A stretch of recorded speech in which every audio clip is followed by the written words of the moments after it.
Ben, you Hello. have you saw. Yeah, I got up this morning and you sent me something saying, "Have you seen this?" Paul Mason seems to have something's been leaked from his email or something. Can you tell us more? It's been put on a website called Grey Zone. It's all over social media. Do you have any more information on it? Can you tell people about it? I can indeed, and I do indeed. I'll do a quick share screen so folks can see what it is that we're talking about. First of all, I'm going to share the website, the Grey Zone, the article in question that has caused all of the kerfuffle today. So bear with me. I'm going to share it here now. Can you all see that? Yeah. Excellent, good stuff. So this is a very zoomed in version of the article. The Grey Zone are an investigative journalist outfit. They've got depends who you ask, a mixed reputation. But in terms of what they've been doing here, they've been doing sterling work in terms of what they've been revealing.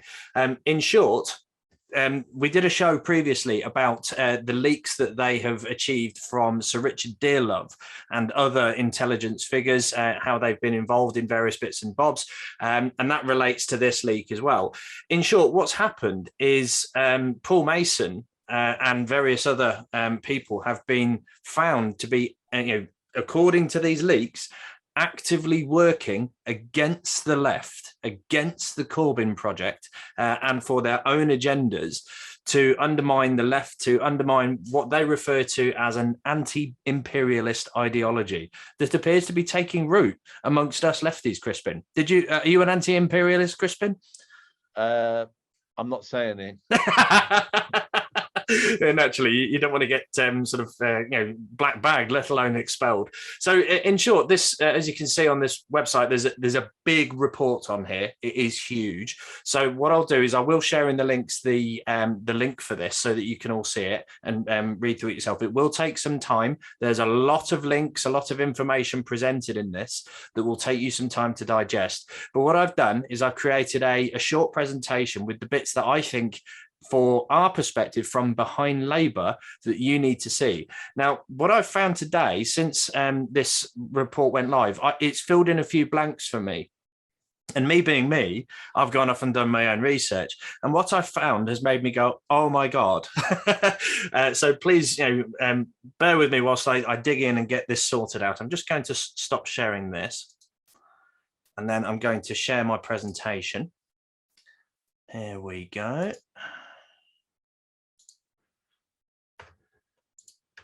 So, can you all see this? Just checking. Yeah. Excellent. So, the Grey Zone leaks. In short, the Grey Zone has learned through anonymously leaked emails and documents that Paul Mason has been engaged in a malicious secret campaign that aims to enlist the British state and friendly intelligence cutouts to undermine, censor, and even criminalize anti-war dissenters. So that involves the Ukraine war, that involves Israeli aggression, that involves pretty much anything that is Western-backed imperialist views, which as socialists we generally oppose. In one leaked email, Mason thundered for the relentless deplatforming of the Grey Zone and the creation of a kind of permanent rebuttal operation to discredit it. Now, if any of you are familiar with one of our previous reports into the activities of Sir Richard Dearlove's crew, who were working in favour of Brexit, you will be familiar with the permanent rebuttal operation that they refer to, and we'll come on to that a little bit later. In another, the celebrity journalist declared that the far-left rogue academics is who I'm after, then rants that he is motivated by fear of an emergent left anti-imperialist identity, which will be attractive because liberalism doesn't know how to counter it. And he's not wrong. That is a true assessment. I completely agree with that. So the bit that really got people's attention was one of the diagrams that was leaked from the alleged accounts of Paul Mason, was this spider diagram, which Paul Mason allegedly created, basically showing his target, who it was he was going after. And right in the middle there, you'll see a certain Mr. Jeremy Corbyn.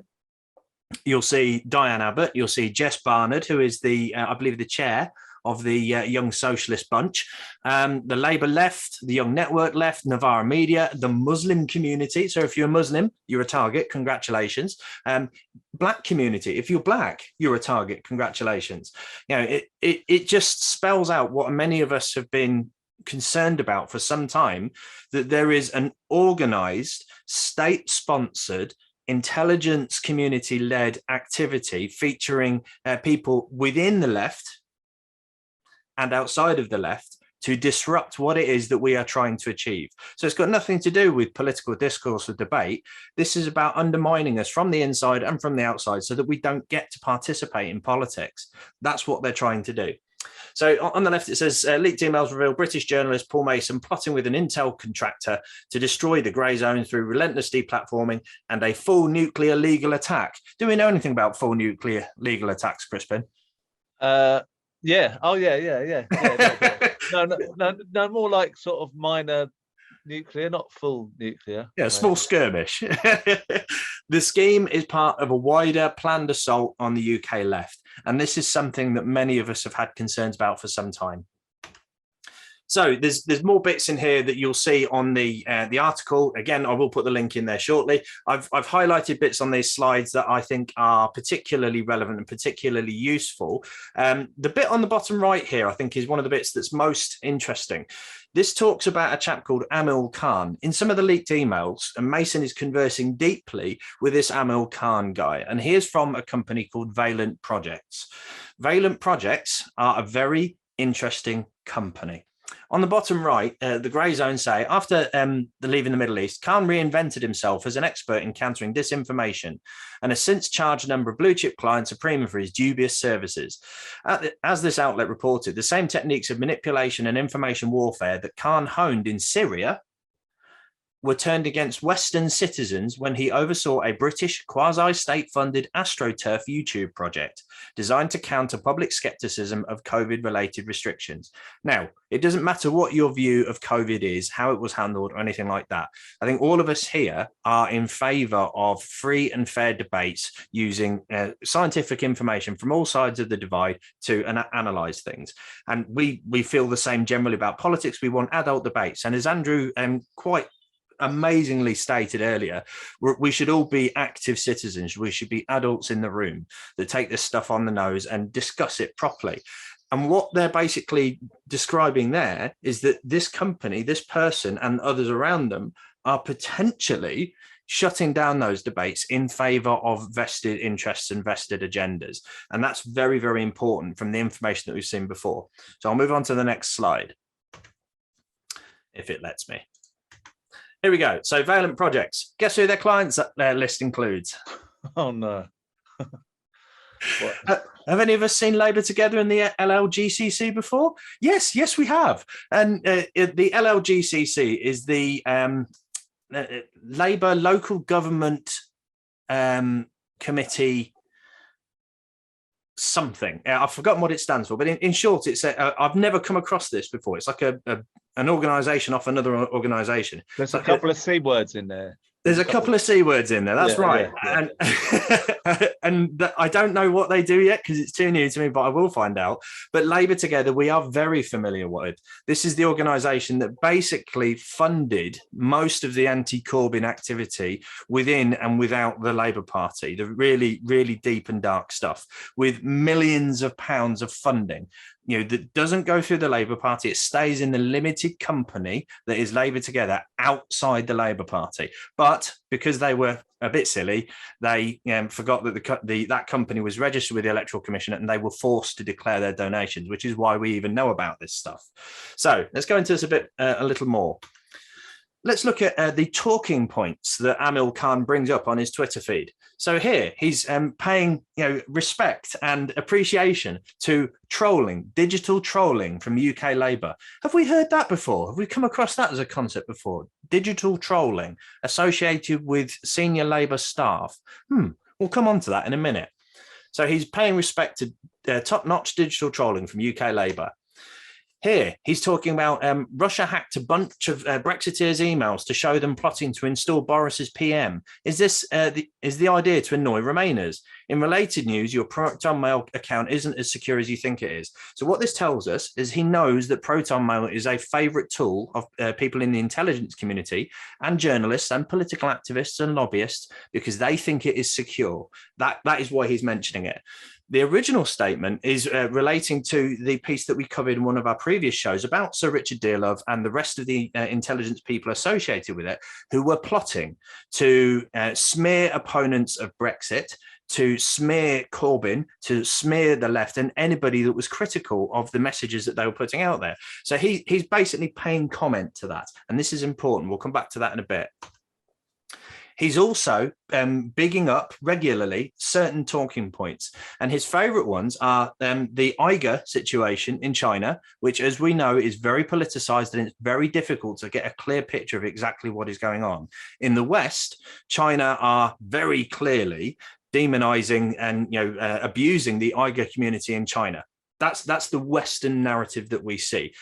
Whether that is true or not, we don't know. There's lots of people that will argue on different sides of that, and I'm not making a statement in either side of that. But that's one of his talking points, a pro-Western, NATO-led narrative. There's more. He's talking about Russian manipulation of social media. He's talking about inauthentic behavior. He's talking about astroturfing from nation-state actors. Specifically, what does that mean? What does astroturfing mean? I know QPR used to play on it, but other than that, I don't know what it is. So astroturfing is a technical term. It basically means when there is a conversation about something going on and there is division and people have different views, astroturfing is the technique when you create a whole load of sock puppet accounts that come along and basically turf over the entire debate, saying, look, everybody agrees with one side. All of these accounts appear and go, look, we completely agree with this one view. And you are all completely wrong because look at this huge mass of people. And they're all fake, they're all pretend, or there might be real people, but with a vested agenda who have no interest in actually being part of the debate. So that's what's known as astroturfing. It's essentially winning an argument by cheating.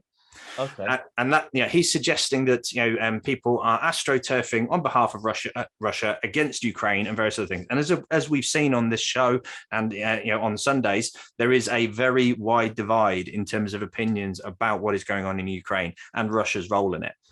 And then finally, researchers need to understand the scale of this manufactured support before making broad claims about regional support for the invasion. Now, it's an interesting point to make because that is a technique that is used by pro-Western forces and narratives as well. And that's kind of a bit of a slip up from him to admit that.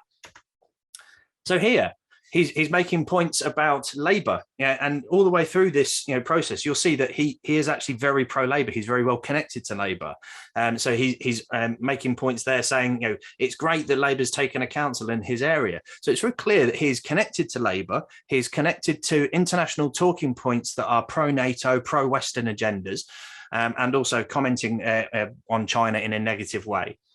And then he's bigging up Keir Starmer. Starmer on fire. God, I've Yep. never seen that. No, and be careful, folks. Don't say that you'd like to see it. No. You'll end up with a lawsuit. So clearly, he's very pro-Labour, very Keir Starmer, and so on and so forth. But interestingly, here as well, he's also very anti-Republican. Now, remember, in previous shows, we've made a link between certain organisations around Labour, like Labour Together, for example, with certain elements of the Democrat Party in the US, who are connected to a super PAC known as the Foreign Policy for America super PAC. A super PAC is a donations committee. It's a slush fund for people who have a certain agenda and want to donate money and funds to politicians who represent and put forward that agenda. We know that certain elements within the Labour Party are connected to those organisations and the American right of the Democrat Party. And here he is slagging off the Republicans and talking about a point that made the rounds on the internet a while ago about bioweapons labs in Ukraine and so on and so forth. Here he's making other links about Russia and about Kremlin-linked money. So he's trying to paint a picture that there are certain elements within the UK who are acting as shills for Russia and for a Russian agenda. Talking about the Telegraph doing the same. But interestingly, from the Valence Projects Twitter account itself, they're retweeting Centre for Countering Digital Hate material. Where have we come across that before? Now that was in an earlier show, and I think you said it was Morgan McSweeney was behind it. Wasn't it? Yeah, absolutely. So Morgan McSweeney, who used to be Keir Starmer's chief of staff, for his campaign, he's now his right-hand man. as the leader of the opposition. He's the guy that basically makes things happen on behalf of Keir Starmer. And as you can see, Valence Projects are, they have a connection with the CCDH of some kind. We don't know how deep it goes. We've got no evidence for or against that, but we know that they, in some way, they are connected. And we also know that, Valence Projects have stuff to do with Paul Hilder. Many of you will have come across that name before. And also that they have interests in talking about, pushing Starmer in a certain direction, as that second tweet there will show, because Valence Projects retweeted that. We know they have an interest in directing Labour Party policy. So there's another thing here as well. On the website for Valence, they have this interesting banner which says investigate, understand, respond. I've been doing a lot of investigation recently into what was mentioned in Sir Richard Dearlove's files, the leaks about him and everything that was going on around him, influencing Brexit, that sort of thing, into an American Psy-war concept known as OODA. And that stands for observe, orient, decide, act. Investigate, understand, respond. It sounds very similar. So it's interesting that, Valence have got that as part of their approach to how they do their work. And as we say, Morgan McSweeney was a company director for the CCDH. We know that there is a connection to these people and the CCDH and Morgan McSweeney. This is a previous slide that we had about what was going on in a previous show about Morgan McSweeney, fake Democratic Party fronts by the CIA and various other bits and bobs. In short, what I'm getting at is there appears to be a connection between Labour, between Morgan McSweeney and Keir Starmer as his chief of staff, and these leaks that are going on right now with Paul Mason and these private companies who are basically put in place to provide us with, unfortunately, an unlimited supply of small, unaccountable, limited companies who act as mercenaries in the InfoWar space. These companies, we don't know who they are, we don't know how many of them there are, but we do know that they are actively involved in smearing people, in undermining the left, in acting against us. And frankly, I'm terrified of all the others that could be out there that we don't know about. This is just one that we do that has been working to undermine the left. We know there's others, we just don't know what they're up to. So I'm going to be checking this out in detail in the future.